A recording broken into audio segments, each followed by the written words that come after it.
Hi friends, welcome to my channel Pranay vlogs. ఇంటికాడ నుంచి వచ్చేటప్పుడు నేను ఇంట్రో చేయలేదు, అందుకే ఇప్పుడు చేస్తున్నాను. థంబ్నెయిల్ చూసినప్పుడే మీకు అర్థమైపోయి ఉంటుంది. ఇప్పుడు మనం హైదరాబాద్ టు విజయవాడ నా బండి మీద పోతున్నాం. ఇది డ్యూక్ 200.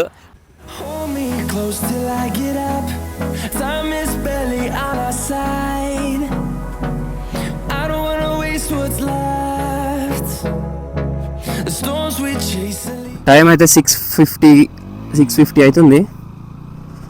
4:40కి లేచినాం పొద్దుగాల, జల్దీ బయలుదేరదామని. కానీ లైట్గా వాన పడుతుంది. నేను నైట్ అంతా కూడా ఫుల్ వాన, ఖచ్చితంగా క్యాన్సిల్ అయిపోతుందేమో అనుకున్నా పొద్దుగాల వాన వల్ల. కానీ ఫైనల్ ఇప్పుడైతే స్టార్ట్ అయిపోయినాము. నేను ఇంటికాడ నుంచి బయలుదేరి మా ఫ్రెండ్ని ఎక్కించుకొని ఇప్పుడు వచ్చినాడు. నాతో పాటు చరణ్ వచ్చినాడు. వాన పడొద్దనే కోరుకుంటున్నాను, సక్సెస్ఫుల్ అవ్వాలనుకుంటున్నాను. First ride. కెమెరా యాంగిల్ ఎట్లుందో నాకైతే తెలియదు. వాయిస్ అయితే నాకు తెలిసి రికార్డ్ అవుతుంది, మంచిగా రికార్డ్ అవుతుంది వాయిస్ అయితే. కెమెరా యాంగిల్ ఒకటే నాకు డౌట్. ఫస్ట్ వెళ్ళి పెట్రోల్ ఫుల్ ట్యాంక్ చేయించుకొని స్టార్ట్ అయిపోవాలి. 10 లీటర్స్.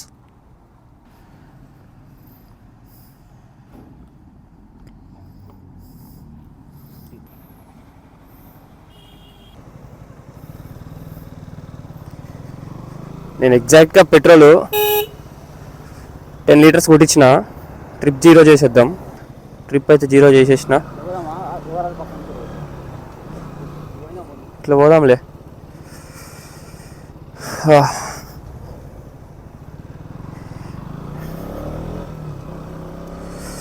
ఎగ్జాక్ట్లీ 10 లీటర్స్ ఎందుకు కొట్టించిన అంటే మైలేజ్ ఎంత ఇస్తుందో మనకు తెలుస్తుంది. నాకైతే తెలిసింది 30 కిలోమీటర్స్ ఇస్తుంది.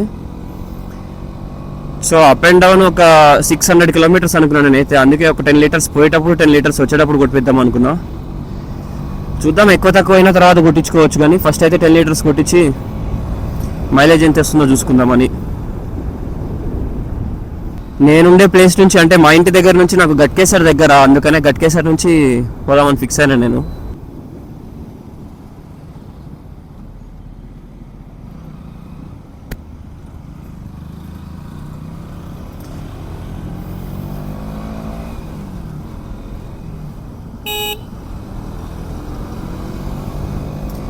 నాకైతే ఎగ్జైట్మెంట్ మామూలుగా లేదు అసలు. ఎగ్జైట్మెంట్ అనే కాదు, కొంచెం నర్వస్ కూడా ఉంది. ఫస్ట్ రైడ్ కదా. సో ఇప్పుడు గట్కేసర్ నుంచి ORR సర్వీస్ రోడ్ మీదకి వెళ్ళి మేమైతే పెద్దంబర్పేటకి వెళ్ళిపోతున్నాం. పెద్దంబర్పేట మీద నుంచి హైవే ఎక్కేస్తాము. చలి అయితే అంతేం లేదు ఈరోజు. నేనైతే ఫస్ట్ ఆలోచించింది చలి గురించి ఆలోచించిన. లాస్ట్ ఫ్యూ డేస్ నుంచి చంపేస్తుంది హైదరాబాద్లో చలి. అదే ఫస్ట్ డౌట్ వచ్చిండే నాకు, ఈ చలికి పోగలుగుతామా లేదా అని. ఈరోజైతే అంత లేదు, నాకు తెలిసి వాన పడడం వల్ల అనుకుంటా. అరే అదేంది స్మోకా? వంట పెట్టిరా లేకపోతే? బా భలే ఉంది. కూతురు చూడు. నాకు ఇప్పటికీ నమ్మబుద్ధి అయితే లేదు మా ఇంట్లో ఒప్పుకోరంటే. ఓకే, నాకైతే ఇప్పటికీ నమ్మకం లేదు మా ఇంట్లో ఒప్పుకోరంటే నేను రైడ్కి పోతా అంటే. నేను ఈ బండికి ఉన్నప్పుడే ఫిక్స్ అయినా, ఫస్ట్ రైడ్ నేను వెళ్ళేది ఖచ్చితంగా విజయవాడకి అని. కనకదుర్గమ్మ టెంపుల్కి వెళ్ళాల్సిందే ఫస్ట్ ఈ బండితో. నేను అప్పుడే ఫిక్స్ అయినా. నేను ఫిబ్రవరిలో కొన్నా నేను ఈ బండి. అప్పుడే అనుకున్నా ఖచ్చితంగా విజయవాడ టెంపుల్కే వెళ్ళాలి నేను ఫస్ట్ రైడ్, ఆ తర్వాత నేను ఇంకెక్కడికైనా అని. మోటో వ్లాగ్ చేయడానికి నా దగ్గర అయితే ఎట్లాంటి ఎక్విప్మెంట్ లేదు, కరెక్ట్ ఎక్విప్మెంట్ లేదు. గోప్రో లేదు, మైక్ లేదు. నా దగ్గర ఉన్న వాటితోనే నేను చేద్దామని ఫిక్స్ అయిపోయినా. ఎందుకంటే మన దగ్గర అది లేదు ఇది లేదు అని కూర్చుంటే ఎప్పటికీ స్టార్ట్ చేయలేము. 4 ఇయర్స్ నుంచి నేను అనుకున్న డ్రీమ్ ఇది, రైడింగ్ చేయాలి అని. ఫైనల్లీ హైవే అయితే ఎక్కేసినాం. ఇప్పుడు ఇక్కడ నుంచి కరెక్ట్గా 252 కిలోమీటర్స్ ఉంది విజయవాడకి. గూగుల్ అయితే 4 hours 50 minutes చూపిస్తుంది. ఇంటికా నుంచి బయలుదేరి ఇప్పటికీ 1 hour అయింది అప్రాక్సిమేట్గా. 6:35కి బయలుదేరి ఉండే 7:31 అవుతుంది. ఒక 10 minutes గ్యాప్ తీసుకున్నాము. ఇప్పటి వరకు 30 కిలోమీటర్స్ వచ్చినాము. అంతా సర్వీస్ రోడ్ కాబట్టి కొంచెం లేట్ అయిపోయింది, తక్కువ కిలోమీటర్స్ కవర్ చేసినాం. నేను కూడా అంత స్పీడ్ అయితే పోతలేను, 80 to 90 క్రూజ్ చేద్దాం అనుకుంటున్నాను. మంచి మైలేజ్ కూడా రావాలి కాబట్టి మనకి. అండ్ ఇంకొకటి ఫస్ట్ రైడ్ ఇది, జాగ్రత్తగా పోయి వస్తే ఇంట్లో వాళ్ళకి కూడా మన మీద నమ్మకం పెరుగుతుంది. ఇంకా బైక్ మీద ఫస్ట్ రైడ్. యాక్చువల్లీ విజయవాడకి నేను ఒక్కడిని చాలాసార్లు పోయినా, కార్లో పోయినా. కాకపోతే కార్లో సేఫ్టీ ఎక్కువ అని ఇంట్లో వాళ్ళు కూడా పెద్ద టెన్షన్ పడరు, బైక్ అంటే ఆలోచిస్తారు కదా, అందుకని. ఇక హైవే ఎక్కేసినాం కాబట్టి మంచి స్పీడ్స్తో క్రూజ్ చేయొచ్చు. 80-90 దాటద్దు అనుకుంటున్నాను నేనైతే. సేఫ్గా పోయి సేఫ్గా వస్తే అదే చాలు. చూద్దాం. 30 కిలోమీటర్స్ కంప్లీట్ అయింది ఇప్పటికి ఇంటికాడ నుంచి. 1 అవర్ అయింది బయలుదేరి. నెక్స్ట్ 1 అవర్లో ఎంత కవర్ చేస్తామో నాకు తెలిసైతే ఒక 40 to 50 కవర్ చేస్తే చాలు అనుకుంటున్నాను నేనైతే. ఇది NH16 ఇప్పుడు మనం ఉన్నది. NH16 65 చరణ్? NH16 65 ఇది? NH65. ఓకే, NH65 మీద ఉన్నాము ప్రజెంట్ మనము. NH65 నుంచి స్ట్రైట్ ఉన్నది రూట్ మొత్తం. నాకు కార్లో పోతే మంచిగానే అర్థమైపోతుంది, నేను డైరెక్ట్ ORR ఎక్కేస్తా.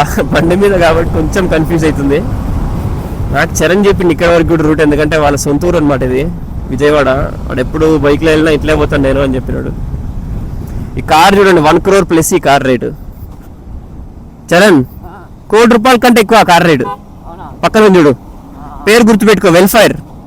చూపిస్తా, టొయోటా వెల్ఫైర్. అది చూస్తాను నేనైతే ఎప్పుడు అనుకోలేదు. చాలా తక్కువ కార్లు ఉన్నాయి అవి హైదరాబాద్లో. 1 crore పైన ఉంటుంది ప్రీమియం మొత్తం. అయ్యా అంతే. ఇక 8 or 7 సీటర్ భయంకరమైన ప్రీమియం. చూడనీకి ఏదో క్యారవాన్ లెక్క ఉంది, హీరోలు తిరిగే క్యారవాన్ లెక్క, కానీ సెట్ ఉంది. అమ్మ, నాకు కార్ల కంటే బండే ఎక్కువ ఇష్టము, బైక్ అంటే పిచ్చి నాకు. బైక్ మీద ఎక్కడికన్నా పోవాలన్నా, బైక్ మీద రైడ్కి పోవాలి, ఎక్కడికన్నా ఎటు పోవాలన్నా ఫస్ట్ నాకు వచ్చేది అబ్బా బండి వేసుకొని పోతే మస్తు ఉంటుంది కదా అనిపిస్తుంది. రైడింగ్ అంటే ఒక పిచ్చి అనమాట, ఒక రకమైన పిచ్చి రైడింగ్ అంటే.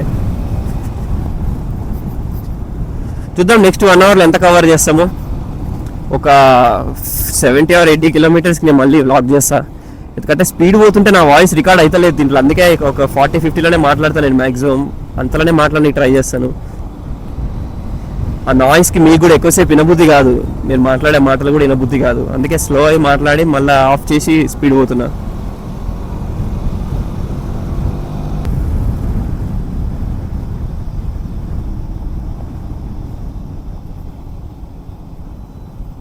సీట్ చాలా ఇబ్బంది ఉంది నాకైతే.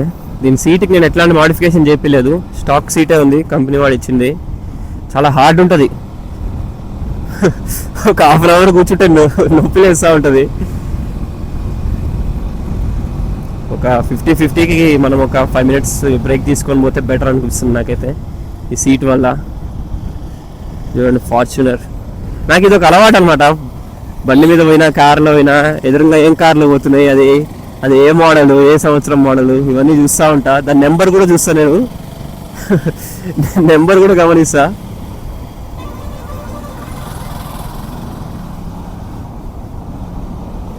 బైక్ కనిపించిన, కార్ కనిపించిన, అది ఏ ఇయర్ది. ఇది చూడండి, లీడర్ ఎడిషన్ అంట ఫార్చునర్. లెజెండర్ ఒకటి ఉంటుంది, ఇది కొత్తది అనుకుంటా, లీడర్ ఎడిషన్. ఇప్పటివరకు 100 కిలోమీటర్స్ కంప్లీట్ చేసినాము. ఇంటికాడ నుంచి స్టార్ట్ చేసింది 6:30కి స్టార్ట్ చేసినాము ఇంటికాడ నుంచి. ఇప్పుడు టైం అప్రాక్సిమేట్గా 9 అవుతుంది. 8:30కి ఆపినా నేను కరెక్ట్గా. 2 అవర్స్లో 100 కిలోమీటర్స్ కంప్లీట్ చేసినాం మనం. సో ఇక్కడ టిఫిన్ కంప్లీట్ చేసుకున్నాం. ఆగినప్పుడు టైం 8:35 అయింది, ఇప్పుడు 9:11, అంటే ఆల్మోస్ట్ ఒక 20 minutes గ్యాప్ తీసుకున్నాము. బండి మీద ఉన్నంతసేపు టైం తెలుస్తుంది, కానీ ఒక్కసారి దిగినామంటే టైం రయ్యని పరిగెడుతుంది. ఎక్కురా. 2 అవర్స్లో 100 కిలోమీటర్స్ కంప్లీట్ చేసినాము. 100 కిలోమీటర్స్. ఫస్ట్ 1 అవర్కి 30 అయింది, సెకండ్ 1 అవర్కి 70. పెద్ద స్పీడ్ కూడా కొట్టలేదు నేను, 85 to 95 అంతే. అరే ఏం మర్చిపోలేదు కదా అక్కడ? Okay right. ఇంకా 180 కిలోమీటర్స్ ఉంది. ఫస్ట్ తీసిన వీడియోలు చూసినా దాంట్లో అయితే వాయిస్ మంచిగానే వచ్చింది. ఇప్పుడు ఎట్లా రికార్డ్ అవుతుందేమో మరి. అక్కడ ఎయిర్ లేకుండే, ఈ హైవేస్ మీద ఎయిర్ ఎక్కువ ఉంటుంది కదా, విండ్ బ్లాస్ట్ అయితే ఘోరంగా ఉండే ఈ 2 అవర్స్ వరకు.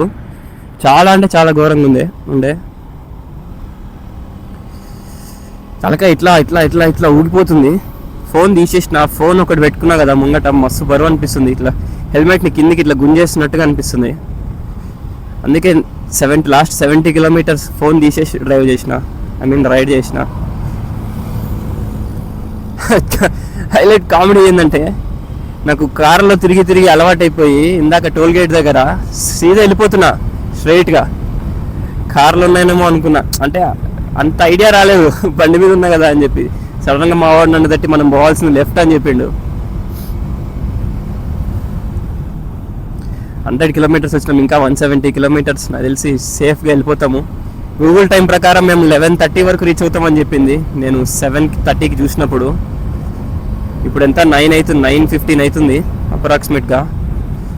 10:15, 11:15 అంతే. 11:30 వరకల్లా వెళ్ళిపోతాం కూడా. అంతకంటే ముందే వెళ్ళిపోతాం అనిపిస్తుంది నాకైతే. నాకు తెలిసి యూట్యూబ్లో ఇట్లా ఎవరు చేసి ఉంటారు అనిపిస్తుంది నాకు. ఎవరన్నా ఇట్లా కూడా చేసి ఉంటే కమెంట్ చేయండి ఒకసారి, నేను కూడా తెలుసుకుంటా మీరు ఎట్లా చేసిర్రో మోటో బ్లాగ్. నేనైతే వైర్లెస్ బోయా BY V10తోని హెల్మెట్ లోపల మైక్ పెట్టేసిన, వైర్లెస్ మైక్. రిసీవర్ ఫోన్కి పెట్టేసి, ఇగో చూడండి, రిసీవర్ ఫోన్కి పెట్టేసి ఇట్లా పెట్టేసిన ఫోన్ని. అసలు చెప్పాలంటే ఇది కూడా అంత పర్ఫెక్ట్ టూరింగ్ బైక్ అయితే కాదు. డ్యూక్ 390 కొందాం అనుకున్నా నేను, కానీ ఇక కొన్ని సిచ్యువేషన్స్ వల్ల ఇది తీసుకోవాల్సి వచ్చింది. కానీ బండి ఏది ఉందనేది మ్యాటర్ కాదు, మనం ఎంతవరకు నడపగలుగుతాం దాన్ని. మనలో ఉంటుంది సత్తా. నాకు తెలిసినంత వరకు అయితే బండిలో కాదు.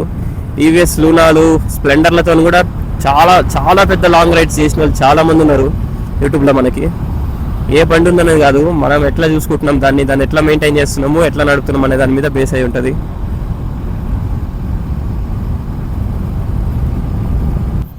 ఇంకా ఇట్లా టోల్ గేట్ వచ్చినప్పుడల్లా నేను అట్లా మధ్యలోకి వెళ్ళిపోతున్నా. ఈ ఈ కార్నర్లో పోవాలనే సంగతే మర్చిపోతున్నా నేను ఇట్లా టోల్ గేట్స్ వచ్చినప్పుడల్లా. ఏం టోల్ గేట్ రా ఇది? చూడలేదు. కోలన్పాడా, హైదరాబాద్ విజయవాడ ఎక్స్ప్రెస్ వే. నేను కార్లో విజయవాడ పోతున్నాను అన్నప్పుడు నాకు మైండ్లో ఫస్ట్ వచ్చే రోడ్డు ఇదే రోడ్డు, ఈ ఎక్స్ప్రెస్ వే. ఎంత ఇష్టం అంటే నాకు ఈ ఎక్స్ప్రెస్ వే. అసలు 120, 130 కళ్ళు మూసుకొని కొట్టేస్తాను నేను, అంత మంచిగా అనిపిస్తుంది ఈ రోడ్డు.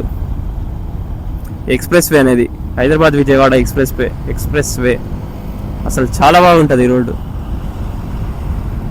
కార్లో ఓనికి అసలు ప్రాబ్లం అనిపించేది కాదు, కానీ 100, 110 బండి మీద 100 దాకా పోతేనే ఈ విండ్ బ్లాస్ట్కి గుంజేస్తున్నట్టు అవుతుంది వెనకాలకి. ఇప్పుడు కూడా మస్తు గాలి వస్తుంది. నా వాయిస్ ఎట్లా రికార్డ్ అవుతుందో నాకు అర్థమవుతలేదు, కానీ మస్తు అంటే మస్తు గాలి వస్తుంది. 95 దాటితే ఇట్లా చెయ్యి ఇట్లా కూడా తీయలేకపోతున్నాయి, ఇట్లా వెనక్కి వెళ్ళిపోతున్నాయి చేతులు. మెల్లగా ఇప్పుడిప్పుడే ఎండ వస్తుంది. మేము స్టార్ట్ అయినప్పటి నుంచి, రైడ్ స్టార్ట్ చేసినప్పటి నుంచి ఇప్పుడే లైట్గా వస్తుంది ఎండ. చాలా అంటే చాలా లైట్గా వస్తుంది. విజయవాడలో వాన పడకుండా ఉంటే చాలు. రెయిన్ అని అయితే చూపించింది, స్లైట్లీ మైట్ బి రెయిన్ అని చెప్పి చూపించింది వెదర్ అయితే. నా ఫ్రెండ్ ఒకడు ఉన్నాడు విజయవాడలో, వాడిని అడిగినాను ఇట్లనే ఇప్పుడు రూట్ ఇక్కడంతా ఎట్లుందో, సన్ లేకుండా ఇట్లనే ఉందని చెప్పినాడు. వాడు కూడా సన్ అయితే లేదన్నాడు. వాన పడకపోతే చాలు, వాన పడితేనే ఇబ్బంది అయిపోద్ది. నేను రెయిన్ కోట్ లాంటివి అయితే ఏం తెచ్చుకోలేదు, జస్ట్ ఇట్లాంటి ఈ జాకెట్ ఒకటి వేసుకున్నా అంతే.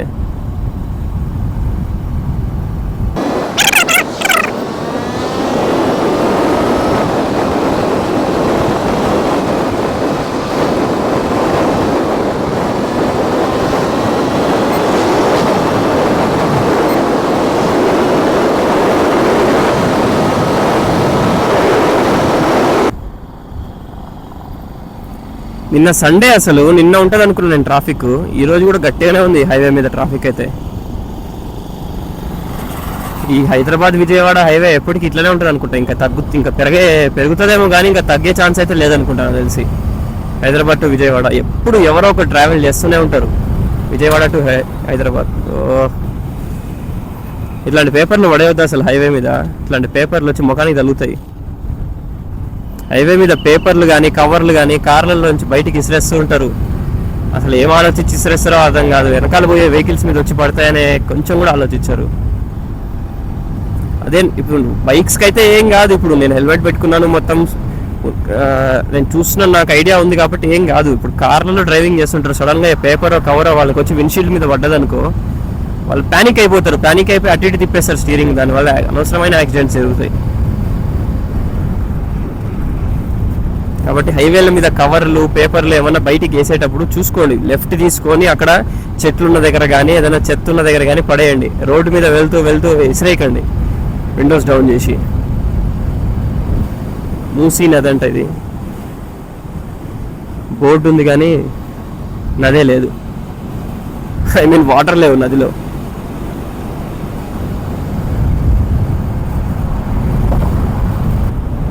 నాకు తెలిసి ఈ వీడియో చాలా ఎక్కువ డ్యూరేషన్ వస్తుంది అనుకుంటున్నాను నేనైతే. ఒక్కొక్క వీడియో 10 minutes అయితే పెడతాను, అంతకు మించి అయితే వచ్చిందంటే కనుక పార్ట్ 2 కూడా చేస్తాను. దీనికి వెళ్ళేది ఒక పార్ట్, వచ్చేది ఒక పార్ట్ లాగైనా చేస్తాను. ఎక్కువ డ్యూరేషన్ వస్తే మాత్రం ఎక్కువనే వస్తుంది అనుకుంటున్నాను నేనైతే. ఇటు లెఫ్ట్ పోతే ఖమ్మం అంట, లెఫ్ట్ పోతే ఖమ్మము, ఏమంటాను అటు లెఫ్ట్ పోతే ఖమ్మము, స్ట్రైట్ పోతే సూర్యాపేట. అంటే ఆల్మోస్ట్ మనం సూర్యాపేట దగ్గరికి వచ్చినాము, 130 kilometers వచ్చినాము ఇప్పటికి. నాకు అదొక అలవాటు ఉందన్నమాట, నేను కార్లో వచ్చినా బైక్లో వెళ్ళినా అసలు ఎక్కడికి వెళ్ళినా సరే ఒక 200 meters మొత్తం ట్రిప్ అయితే 200 meters డిస్టెన్స్ ఉంటే నేను ఒక 50 లేదా 100కి అయితే ఆపుతా. అంటే అట్లా పెట్టుకుంటాను అనమాట, కవర్ చేసేయాలి, డిస్టెన్స్ కవర్ చేయాలి, టైం సేవ్ అవ్వాలి అని చెప్పి. 50 kilometers ఒక స్టాప్, 100 kilometers ఒక స్టాప్, 150కి ఒక స్టాప్ అట్లా పెట్టుకుంటాను. అట్లా కుదరలేదు అనుకోండి టైం టు టైం పెట్టుకుంటా. ఇప్పుడు 6కి బయలుదేరితే 7కి ఒకటి, 8కి ఒకటి, 8:30 అట్లా పెట్టుకుంటారు అనమాట. అట్లా పెట్టుకొని కొట్టేస్తుంటా, డిస్టెన్స్ కవర్ చేసేస్తుంటా. దానివల్ల తొందరగా రీచ్ అయిపోతాం మనం వెళ్ళాల్సిన డెస్టినేషన్ కనుకొని నేను అట్లా పెట్టుకుంటాను. నాకు కనుక కుదిరిందంటే నెక్స్ట్ కూడా ఇంకా రైడ్స్ చేయడానికి ట్రై చేస్తాను. నాకైతే బైక్ రైడింగ్ అంటే పిచ్చి మామ, నాకైతే ఖచ్చితంగా నెక్స్ట్ కూడా రైడ్స్ మళ్ళీ బైక్ మీద చేయడానికి ఖచ్చితంగా ట్రై చేస్తాను నేను.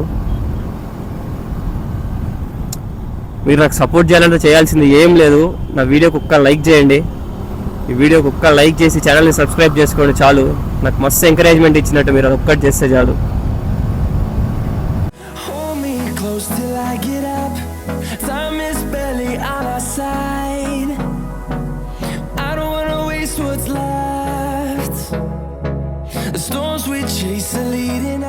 ఇప్పుడే మనమైతే వెల్కమ్ టు ఆంధ్రప్రదేశ్ బోర్డు కూడా చూసినాము, ఎన్టీఆర్ డిస్ట్రిక్ట్ తో స్టార్ట్ అయింది. ఇందాక నేను చూసిన మూసీ రివర్ అది జస్ట్ తెలంగాణలోనే ఉందనుకుంటా, నేను అదే బార్డర్ అనుకున్నాను కానీ కాదు. వెల్కమ్ టు ఆంధ్రప్రదేశ్ బోర్డు ఇందాకనే కనిపించింది నాకు ఎన్టీఆర్ డిస్ట్రిక్ట్తోని. ఇక్కడితో మన రైడ్ కూడా 200 kilometers కంప్లీట్ అయింది. లాస్ట్ స్టాప్ 100 kilometers తీసుకున్నాము, ఇప్పుడు 200 kilometers కంప్లీట్ అయింది. టైం ఎగ్జాక్ట్లీ 10:33 అవుతుంది ఇప్పుడు.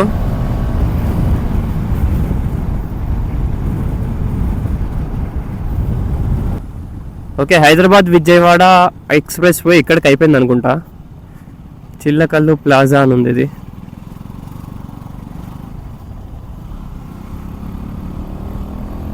నేను ఎప్పుడు విజయవాడ వచ్చినా కార్ తీసుకొచ్చి ఇక్కడ ఆపుతా ప్రతిసారి. ఈ కొండ చాలా బాగుంటుంది, కొండ బ్యూటిఫుల్ ఉంటుంది. వీడియో ఆన్ చేసినావు కదా, ఈ కొండ మస్తు బ్యూటిఫుల్ ఉంటుంది, పిక్స్లో మస్తు వస్తుంది.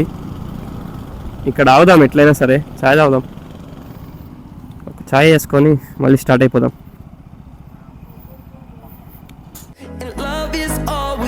Trust, yeah. No, I don't wanna waste what's left. And on we'll go through the wastelands, through the highways. Finally 271.1 kilometers వచ్చినాము. రీచ్ అయిపోయినాం అనుకుంటా మనం విజయవాడకి. ఇంకొక 2-3 kilometers సిటీ లోపలికి పోతే వచ్చేసినట్టే మనం. ఫైనల్లీ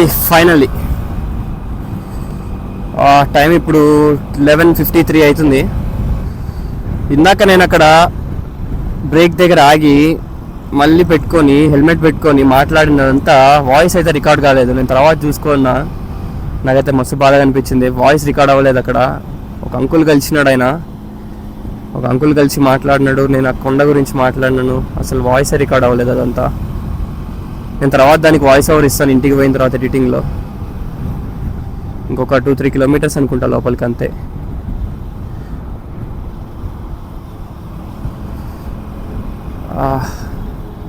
అదిగో welcome to Vijayawada.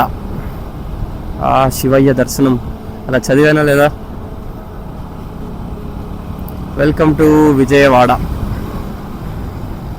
Finally we reached.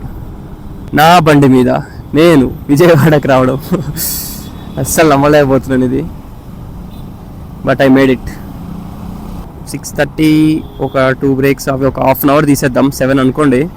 7 నుంచి 8, 9, 10, 11, 54 అవుతుందంటే 12 అనుకోండి. 7 నుంచి 8, 9, 10, 11, 12, 5 అవర్స్.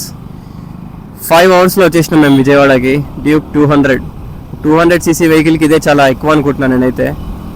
దీనికి కూడా గ్యాప్ ఇవ్వాలి కదా, బండికి కూడా కాస్త రెస్ట్ ఇవ్వాలి, లేకపోతే ఇంజన్కి ప్రాబ్లం అవుతుంది. అమ్మవారి దర్శనం చేసుకోవాలి.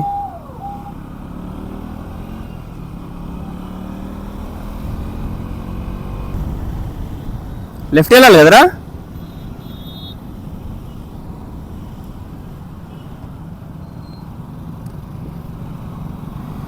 వాడు స్నాప్లు పెట్టుకోవడంలో బిజీగా ఉన్నాడు.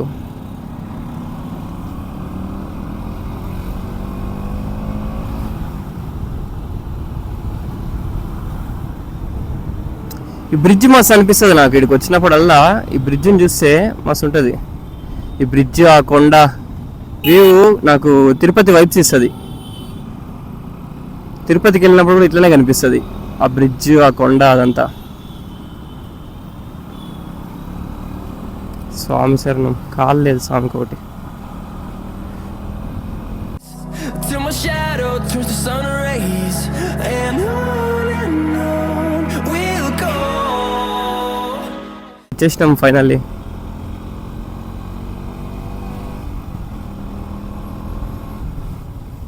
ఆ వెహికల్స్ పోతున్నాయిగా,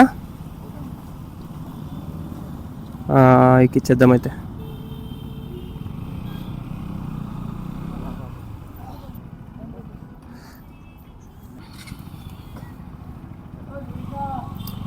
ఇక 10 రూపీస్ టికెట్కి అయితే కట్టినాము. పైకి వెళ్ళిపోవచ్చా? ఓకే, 10 రూపీస్ టికెట్ తీసుకున్నాము. బా, పైనుంచి వ్యూ మస్తు ఉంటుంది. కృష్ణానది ఇది.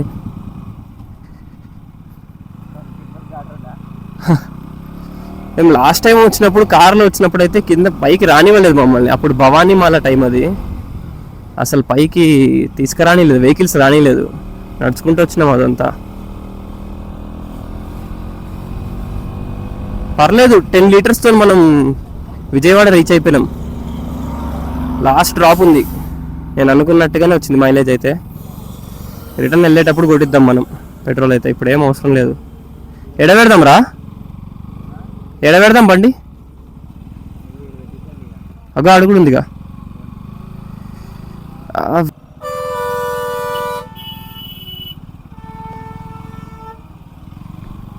యా, ఎప్పుడు తీసుకురాలేదు వెహికల్ నేను పైకి, అందుకే నాకు ఇంత కన్ఫ్యూజన్.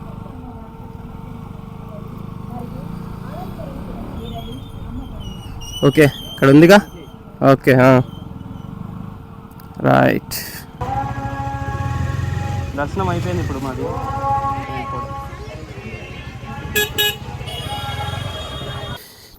ఇందాక వచ్చేటప్పుడు షూట్ చేసిన ఫుటేజ్ మొత్తం చూసినాను. ఒక 13 మినిట్స్ వీడియో మొత్తం ట్రాష్ అయిపోయింది. అంటే నా వాయిస్ కొంచెం కూడా వినిపించలేదు.